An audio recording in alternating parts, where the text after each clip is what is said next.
कभी सोचा है कि एक डरावनी फिल्म और एक दिल को छू लेने वाला कार्टून, इन दोनों में आखिर कॉमन क्या हो सकता है? आज हम विजुअल कहानी कहने की उस सीक्रेट भाषा को समझने वाले हैं जो इन दोनों में छिपी है। देखिए, एक तरफ है एक डरावनी तस्वीर और दूसरी तरफ एक बहुत ही प्यारा सा कैरेक्टर। तो सवाल ये है कि जिन तरीकों से हमें डराया जाता है, ठीक उन्हीं तरीकों से हमें खुशी कैसे मिल सकती है? यही वो पहेली है जिसे हम आज सुलझाने वाले हैं। तो आज हम क्या क्या देखने वाले हैं? सबसे पहले डर और हैरानी के बीच के कनेक्शन को समझेंगे, फिर लाइट, फॉर्म और कलर के पीछे के साइंस को जानेंगे और आखिर में देखेंगे कि ये सारे नियम आज एआई की दुनिया में कैसे काम करते हैं। तो चलिए शुरू करते हैं पहले हिस्से से, डर और हैरानी का मिलन और इनके बीच का छिपा हुआ कनेक्शन। भले ही हॉरर और एनिमेशन के मकसद बिल्कुल अलग हों, एक डराता है तो दूसरा हंसाता है, लेकिन सच तो ये है कि दोनों ही विजुअल कहानी कहने के मास्टर हैं। वो हमारी भावनाओं को कंट्रोल करने के लिए एक ही जैसे टूल इस्तेमाल करते हैं। तो चलिए इस टूल किट को खोलकर देखते हैं और शुरुआत करते हैं सबसे बुनियादी चीज से, यानी रोशनी से। तो आ गए हैं हम दूसरे हिस्से पर, रोशनी की भाषा, कैसे परछाइयों से मूड बनाया जाता है। हॉरर फिल्मों में ना लाइट एक हथियार की तरह इस्तेमाल होती है। अप लाइटिंग मतलब नीचे से आती रोशनी चेहरे को एकदम डरावना बना देती है, ठीक वैसे ही जैसे कैंपफायर पर डरावनी कहानियां सुनाते वक्त होता है। बैक लाइटिंग एक रहस्य बना देती है, हमें सोचने पर मजबूर कर देती है कि अंधेरे में आखिर छिपा क्या है। और गहरा लाल रंग, अरे वो तो खतरे का यूनिवर्सल सिग्नल है। ये सारी टेक्निक्स बस इसीलिए हैं ताकि हमें बेचैनी हो और डर लगे। और मजे की बात यह है कि एनिमेशन भी ठीक यही काम करता है, लेकिन एकदम उल्टी असर के लिए। डरावनी तीखी परछाइयों की जगह पिक्सर जैसी फिल्में मुलायम गर्म रोशनी का इस्तेमाल करती हैं, जिससे हमें सेफ और अच्छा महसूस होता है। तो देखिए, मकसद भले ही अलग हो पर तरीका एक ही है, रोशनी पर पूरा कंट्रोल। तो असल खेल रोशनी और अंधेरे का है ही नहीं, असली खेल है कंट्रोल का।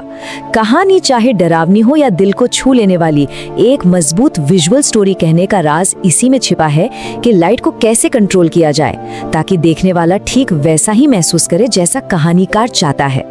चलिए अब बात करते हैं तीसरे हिस्से की, फॉर्म की ताकत, यानी आकार से कैरेक्टर कैसे बनता है। एनिमेशन का एक बहुत ही जरूरी प्रिंसिपल है जिसे कहते हैं स्क्वॉश एंड स्ट्रेच। इसका मतलब बस इतना है कि जब कोई चीज चलती है तो उसका आकार बदलता है और इसी बदलाव से वो चीज जिंदा महसूस होती है। ये बहुत ही सिंपल आइडिया है पर इसका असर बहुत कमाल का होता है। इसे ऐसे समझिए, जैसे कोई गेंद उछल रही हो, जब वो जमीन से टकराती है तो वो थोड़ी स्क्वॉश हो जाती है, मतलब दब जाती है, और जब वापस ऊपर उछलती है तो वो स्ट्रेच होती है, यानी खिंच जाती है। बस ये छोटा सा बदलाव एक बेजान गेंद में जान डाल देता है। और जब यही प्रिंसिपल किसी कैरेक्टर पे लागू होता है, जैसे कि पिक्सार के लक्सो जूनियर लैंप पर, तो बस जादू हो जाता है। अचानक वो सिर्फ एक लैंप नहीं रहता, उसके दबने और खिंचने से ऐसा लगता है कि वो कभी हैरान है, कभी उत्साहित है या कभी दुखी। मतलब आकार में हेरफेर करके एक पूरी पर्सनालिटी बना दी जाती है। और यहीं पर इसका कनेक्शन हॉरर से जुड़ता है। अगर एनिमेशन में किसी चीज को बढ़ा चढ़ाकर दिखाने से उसमें जान आती है, तो हॉरर में जानबूझकर चीजों को बिगाड़कर, जैसे कैमरे को अजीब एंगल पर झुकाकर, एक बेचैनी पैदा की जाती है। ये भी आकार का ही इस्तेमाल है, बस ये महसूस कराने के लिए कि कुछ तो गड़बड़ है। ये सिद्धांत कैरेक्टर डिजाइन के लिए बहुत जरूरी है। कोई हीरो हो या विलन, उसे सिर्फ उसकी परछाई से ही पहचाना जा सकना चाहिए। बड़ी बड़ी आंखें किसी को क्यूट बना सकती हैं, तो वहीं लंबे पतले हाथ पैर किसी को डरावना दिखा सकते हैं। ये सब कुछ बस आकार के जरिए कहानी कहने का ही एक तरीका है। अब आते हैं चौथे पॉइंट पर, रंग और भावना, कहानी में रंग भरना। कलर साइकोलॉजी का ये शायद सबसे बेहतरीन उदाहरण है। जब भी हम हॉरर फिल्मों में गहरा लाल रंग देखते हैं ना, तो हमारा दिमाग फौरन उसे खतरे से जोड़ लेता है। ये एक तरह का इंस्टिंक्टिव रिएक्शन है। एनिमेशन में भी ठीक यही होता है, लेकिन अच्छी फीलिंग्स जगाने के लिए। जरा सोचिए इनसाइड आउट फिल्म में जॉय के कैरेक्टर के चमकीले पीले रंग के बारे में।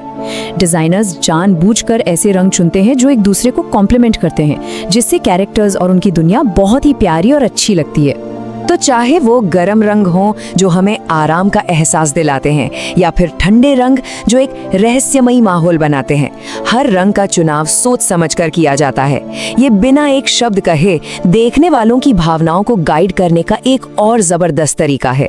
और अब चलते हैं हमारे 5वें और आखिरी हिस्से पर, नया डिजिटल कैनवस, AI और वो नियम जो कभी नहीं बदलते। देखिए, ये समझना बहुत जरूरी है। AI कोई जादू नहीं है जो अपने आप कुछ भी बना दे। वो एक बहुत काबिल स्टूडेंट की तरह है, लेकिन टीचर तो हम ही हैं। वो वही करता है जो हम उसे करने को कहते हैं, और उसे सही तरीके से बताने के लिए हमें आर्ट के इन बुनियादी सिद्धांतों को, इस यूनिवर्सल भाषा को समझना होगा। तो असल में ये काम कैसे करता है? बेहतर AI इमेज बनाने के लिए आपको AI की भाषा में बात करनी होगी। एक अच्छा कैरेक्टर बनाओ, जैसे गोलमोल शब्द कहने के बजाय आपको स्पेसिफिक होना पड़ेगा। लाइट कैसी होगी, इमोशंस क्या होंगे, स्टाइल कौन सा होगा, ये सब बताना होगा। यहाँ कुछ असली दुनिया के प्रॉम्प्ट्स हैं। ध्यान दीजिए कि इनमें ठीक उन्हीं शब्दों का इस्तेमाल हो रहा है जिनकी हमने अभी बात की।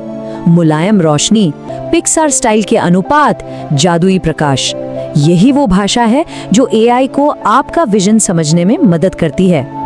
आखिर में सबसे बड़ी बात यही है, टूल्स हमेशा बदलते रहते हैं। कभी पेंट ब्रश था, फिर पिक्सल आए और अब कोड हैं। लेकिन जो चीज एक इमेज को असरदार बनाती है, यानी लाइट, फॉर्म और कलर के सिद्धांत, वो कभी नहीं बदलते।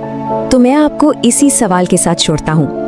आज जब ये पावरफुल टूल्स हमारी पहुंच में पहले से कहीं ज्यादा हैं और हम इनकी भाषा को भी समझते हैं, तो असली सवाल ये नहीं है कि ये टूल्स क्या कर सकते हैं। असली सवाल ये है कि हम इनके साथ कौन सी कहानियां सुनाना चाहते हैं। कैनवस पूरी तरह खाली है, अब बनाने की बारी हमारी है।